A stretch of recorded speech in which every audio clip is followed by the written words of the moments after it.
to sit down and we'll just maybe start asking the question, what does breathing mean on a daily basis? You know, how much do you think about breathing on a daily basis? And usually the answer is not much, because of course it's autonomic. You don't need to think about it and you'll survive. But I always say you will not thrive. So you need to work at breathing, which is the art of Qigong. Qi meaning energy or the breath, and Gong meaning work, so the emphasis is on work. Okay? With your breathing, you can do so many things. You can increase the oxygen to your brain by 10 or 15%. You can decrease the oxygen to your brain by as much as 50% just through your breath. You can put adrenaline into your bloodstream, noradrenaline. You can put dopamine and serotonin into your bloodstream. You can make yourself anxious. You can make yourself less anxious. You can have an anti-inflammatory effect on your body or a pro-inflammatory effect on your body. So, if you can do all of these things and you don't know anything about it, it's about time we worked on it. Just coming in, everyone, just come into the back row there. So, the important thing is Qigong. Energy, breath, work. And so today we are going to work on our breath. And of course this is part of the Munpal, the sitting set, which begins with meditation. And of course it was the mid-80s when Grandmaster Huang Qi introduced firstly the warrior set, which we've done ever since. And of course the warrior set itself is really important for our breath work. When I did my first book 25 years ago now, I recommended a breathing cadence of in for 5, hold for 5, out for 5. So, for example, when you're doing the bow and arrow, you will breathe in 2, 3, 4, 5, and then generally we hold and we focus the arrow through finger and thumb. And then we draw back from the hold, and you think that. Do you really want to release the arrow on an in-breath, which is the sympathetic side of your breathing, or on the out-breath, which is the parasympathetic, calming side of your breath?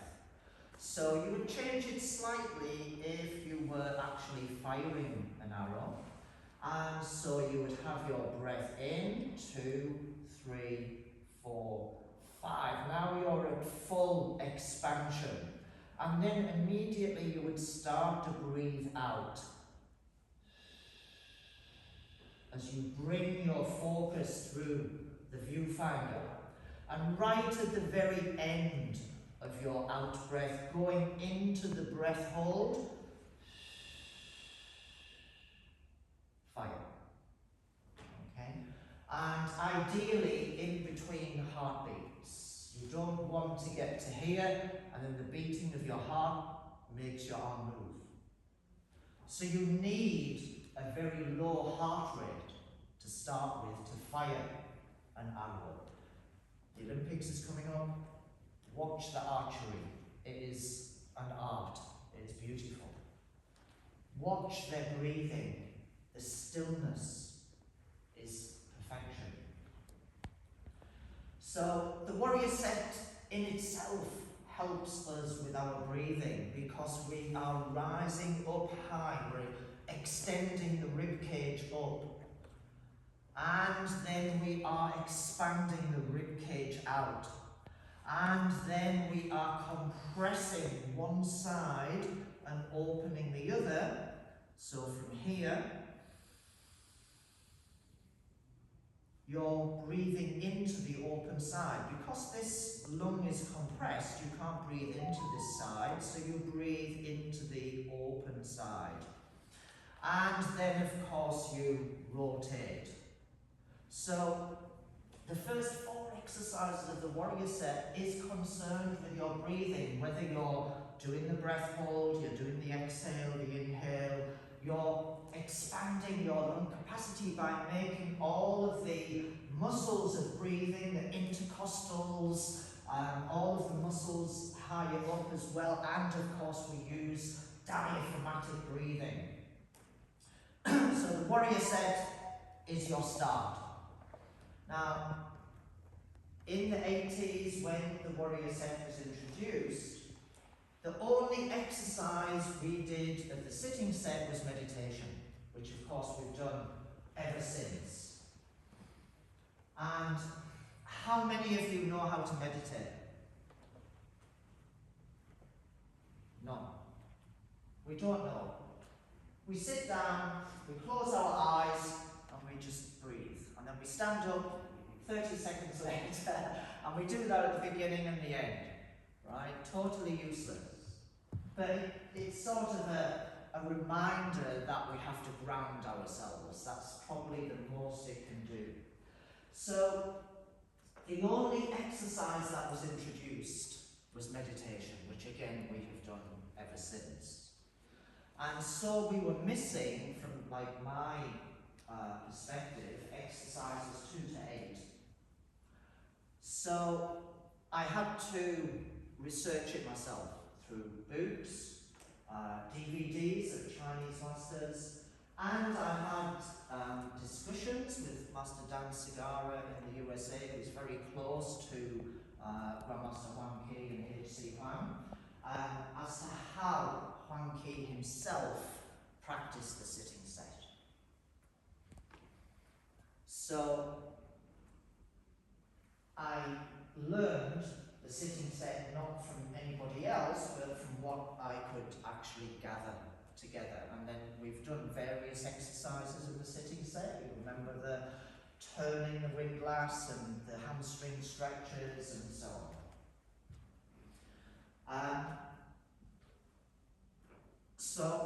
But really, the biggest catalyst to progression and discovery was, of course, my injury 10 months ago. And I had to heal.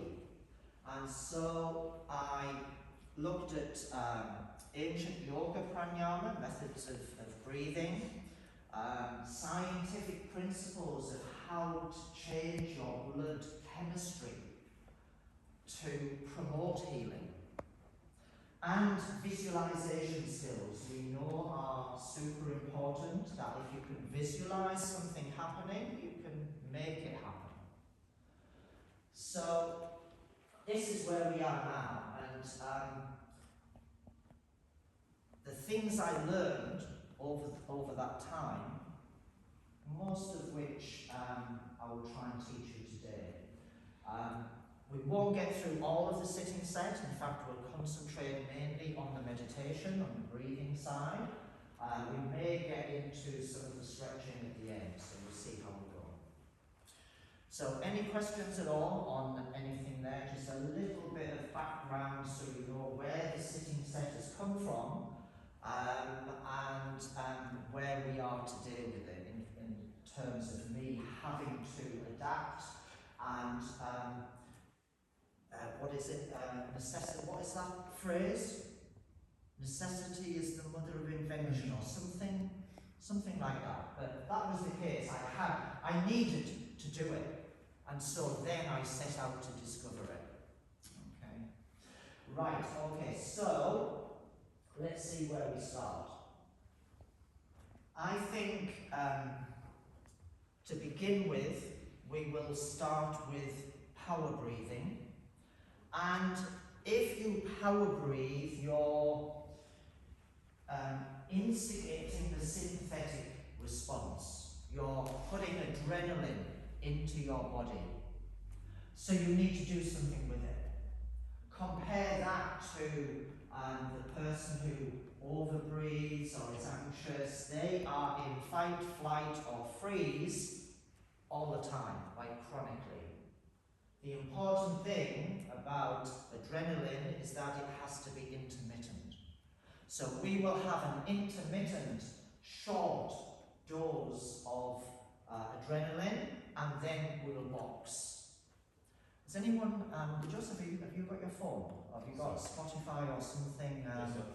Can you find the Rocky theme for me, please?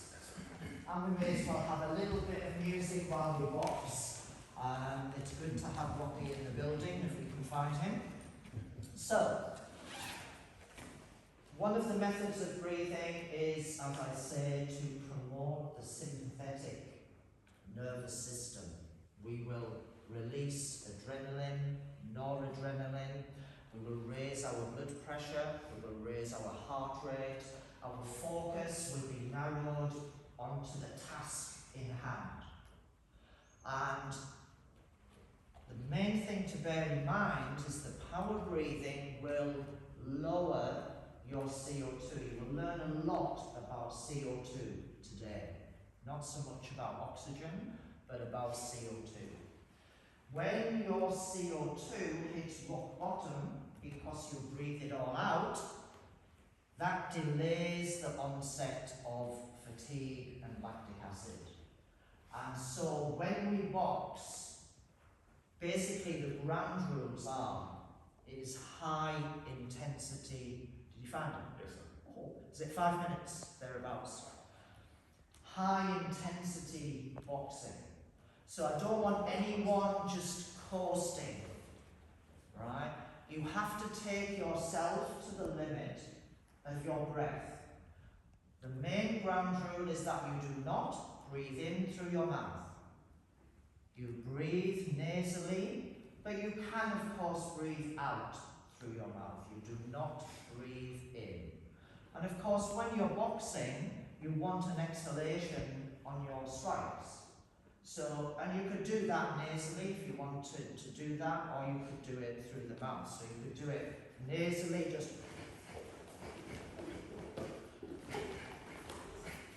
and you can do it through the mouth. Yeah, so you could do it either way. The main thing is that when you get to 3-4 minutes of high intensity, I don't want to see that. If you get to the stage where you feel you need to breathe in through your mouth, you slow down. You do not continue at that pace and breathe in through your mouth. You reduce the pace and you continue to breathe nasally. Okay? So, let's just do a quick dynamic before we get into boxing. So just stand for a moment and let's just go through our 5 dynamics. Main objective is you hyperventilate, you deplete your stores of CO2, and then the trigger to breathe, which is CO2, is delayed. So you will get through 3 minutes of your boxing hardly needing to breathe.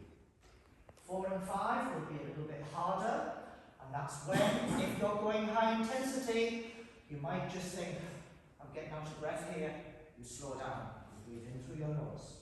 Do not breathe in through your mouth. So, let's do 10 power breaths to start. Take a big breath in. And imagine you're blowing up a balloon. In.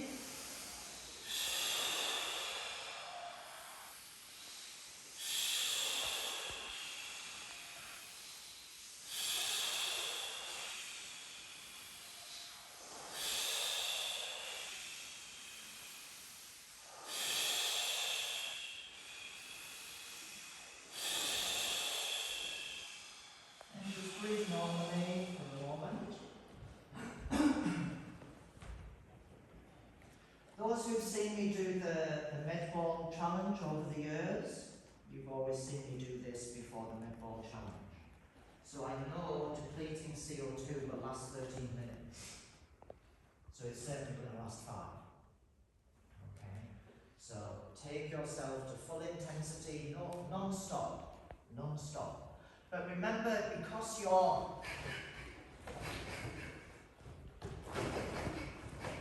then when you move around, take your in-breath. You can't breathe out all the time. So balance your breathing. As long as you're breathing out on in strikes, so it's sharp. In. Yeah? Second round of power breathing. Since I was 65, my watch keeps saying you've taken a tumble. Shall we call the police or emergency services? And you've got to tell it, no, I'm okay. So boxing, it thinks I've fallen over. Just an age thing, guys. Second round, fully in, fully out.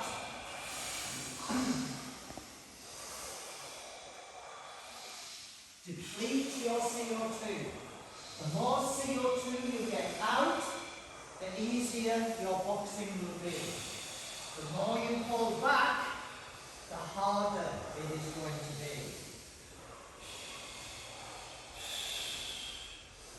You've all blown up a balloon at birthdays, Christmas, and got out of breath.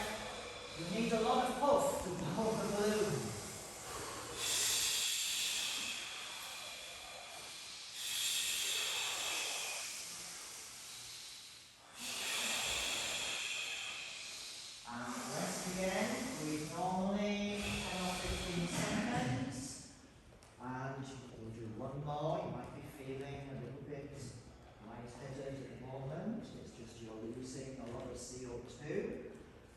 At the same time, your body regards this as a threat to life.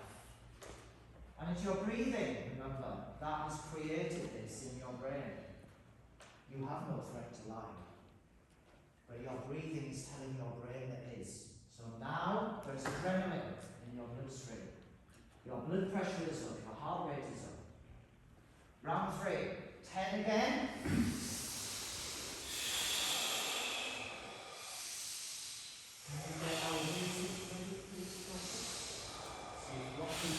Building. The Rocky theme is 5 full minutes. This one's about 2:44, so. Alright, very fine.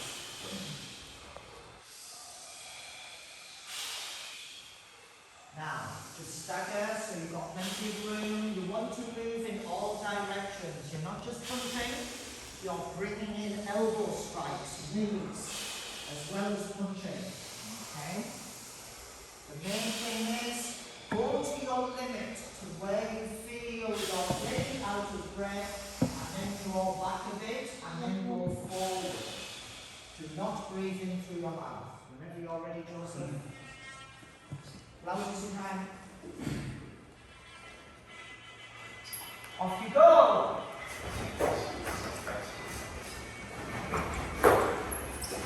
Remember, the legs use more oxygen, so move.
return after, so thank you.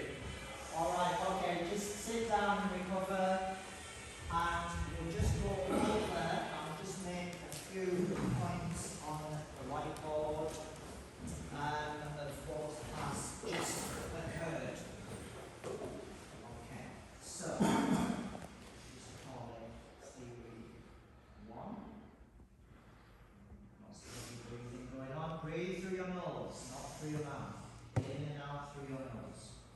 Right, okay, so we called it, it's not really again, we called it power breathing, which really is the same as hyperventilation. It's the same thing. Hyperventilation just means your respiratory rate exceeds your demands. When we did the power breathing, your demand was nothing. We were just standing there, but we were hyperventilating. So that is basically what hyperventilation is. But then, of course, you used that lower frequency pressure. Right, so I'm calling it power breaths. In yoga, it's called Bhastrika. So, power breathing, you could call it over breathing or hyperventilation. So, the first thing to consider is your blood chemistry. So, if you think of the blood chemistry, what happened, this is just the power breaths, not the boxing. What happened during your power breathing?